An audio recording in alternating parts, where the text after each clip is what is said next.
मेरे प्रिय भाई बहनों, आप सभी को जय मसीह की इस नए वीडियो में आप सभी का स्वागत है। परमेश्वर आप आपके परिवार को ढेर सारी आशीष दे, आपके हर इच्छा हर मनोरथ को पूरा करे। तो मेरे प्रिय भाई बहनों, आज हम कुछ वचन लेके आए हैं जिसमें आपको विश्वास करना है और सचमुच आप विश्वास करेंगे तो आपको बहुत आनंद आएगा और आपका जीवन बहुत अच्छा होगा। तो मेरे प्रिय भाई बहनों, यदि आप इस वीडियो को अंत तक देखना और इसमें बने रहना। यदि आप इसको नहीं देखेंगे, नहीं समझेंगे, नहीं सुनेंगे तो आपको समझ में कैसे आएगा और कैसा आपका जीवन अच्छा होगा। तो आप सच में समझिए इस वचन को कि प्रभु का वचन किस प्रकार समझाता है और किस प्रकार हमें शुद्ध से अशुद्ध से हमें शुद्ध करेगा। तो मेरे प्रिय भाई बहनों, आप इस वीडियो को ज्यादा शेयर करना, लाइक करना, सब्सक्राइब करना ताकि हर एक भाई बहन तक पहुंचे, उनका भी जीवन बहुत अच्छा हो और बहुत आयत का जीवन हो। तो चलती हूँ मैं परमेश्वर के वचन की ओर, जैसे कि मरकुस सुसमाचार 7:14 में लिखा है, तब उसने लोगों को अपने पास बुलाया। कौन? यीशु मसीह ने लोगों को अपने पास बुलाकर उनसे कहा, तुम सब मेरी सुनो और समझो। यीशु मसीह ने लोगों को पास बुलाया और कहा कि तुम सब मेरी सुनो और समझो। ऐसी कोई वस्तु नहीं जो मनुष्य में बाहर से समा कर उसे अशुद्ध करे, परंतु जो वस्तु मनुष्य के भीतर से निकलती है वही उसे अशुद्ध करती है। तो सचमुच मेरे प्रिय भाई बहनों, कोई ऐसी वस्तु नहीं जो बाहर से आकर समाए और समाकर तुम्हें अशुद्ध करे। नहीं, जो कोई बात है, कहते हैं खाया पिया अशुद्ध नहीं होता है। जो हम मन से बात निकालते हैं, मन से जो बात बोलते हैं वो अशुद्ध करती है, क्योंकि इंसान अपनी बातों के कारण पकड़ा जाता है और अपने बातों के कारण वो अशुद्ध रहता है। तो हमें ऐसा नहीं करना है। हमें जो भी बात बोलना है, जो भी कहना है, वो सोच और समझ के, क्योंकि जो बात मुंह से निकलती है वो मन से निकलती है, तिनमें हम अशुद्ध हो जाते हैं, हमें वो बातें अशुद्ध करती हैं।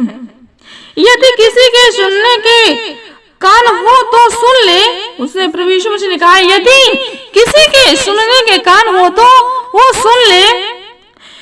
जब वह भीड़ के पास से घर में गया तो उसके चेलों ने इस दुष्टांत के विषय में उससे पूछा। जब वो प्रभु यीशु मसीह अपने घर गया तो उसके चेलों ने इस दुष्टांत के विषय में पूछा। उसने उनसे कहा, क्या तुम भी ऐसे न समझ हो? क्या तुम नहीं समझते कि जो वस्तु बाहर से मनुष्य के भीतर जाती है वह उसे अशुद्ध नहीं कर सकती है? उसने अपने चेलों से भी कहा, क्या तुम इतने नासमझ हो कि समझदार नहीं, इतना समझ बूझ कर समझदार बनकर भी नासमझ बनते हो? समझते कि जो वस्तु बाहर से मनुष्य के भीतर जाती है वह उसे अशुद्ध नहीं कर सकती। जो मनुष्य के बाहर से कोई भी वस्तु जाती है उसे अशुद्ध नहीं कर सकती है, क्योंकि वह उसके मन में नहीं परंतु पेट में जाती है और संडास से निकल जाती है। उसने कहा उसके मन में नहीं जाती, उसके पेट में जाती है। सचमुच हम जो भी कुछ खाते हैं, पीते हैं, तो वो तो हमारा खाया पिया हमारे पेट के अंदर जाएगा, कोई मन में तो जाएगा नहीं। और जो हमारे बातें हैं, जो हमारे वस्तु अंदर है, वो हमारे मन में है। जो कुछ हम बोलते हैं वो हमारे मन से निकलती है, और जो मन से निकलती है वो मुंह से निकलता है, जो मुंह से निकलता है वो मन से निकलता है। तो हमें ऐसी कोई अशुद्ध बातें नहीं बोलना जिसमें हम अशुद्ध हो जाएं और प्रभु का क्रोध हम पे भड़के। तो मेरे प्रिय भाई बहनों, आप विश्वास कीजिए, प्रभु पर विश्वास कर और उन पे भरोसा करें। कोई ऐसी चाल न चले, कोई ऐसी दुष्टता न करें, क्योंकि प्रभु पर जो विश्वास करता है वो आनंद का जीवन पाता है। जो आनंद करता है, जो विश्वास करता है। तो मेरे प्रिय भाई बहनों, सचमुच आप विश्वास कीजिए तो आपका जीवन बहुत अच्छा होगा और बहुत आयत का जीवन होगा।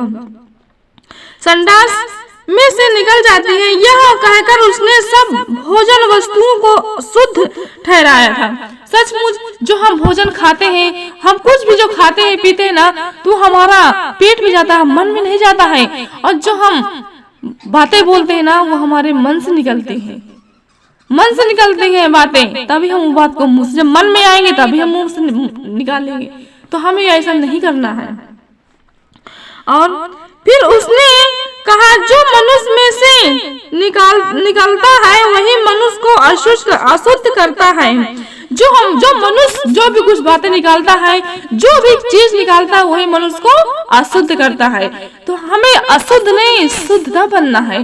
प्रभु के राज में शुद्धता बनना है, अशुद्ध नहीं। इस संसारियों के राज में नहीं भागना है, या इसमें कुछ भी नहीं है, कोई शांति, कोई लाभ नहीं है। मेरे प्रिय भाई बहनों, पर प्रभु के राज में प्रभु के नियम को मानो, उसके हर एक कानून को मानो, हर उसके विधि को मानो, जो बताता है, सिखाता है, समझाता है, उसके हर एक दिखाए हुए मार्ग पे चलो, तो सचमुच आपका जीवन बहुत अच्छा हो जाएगा।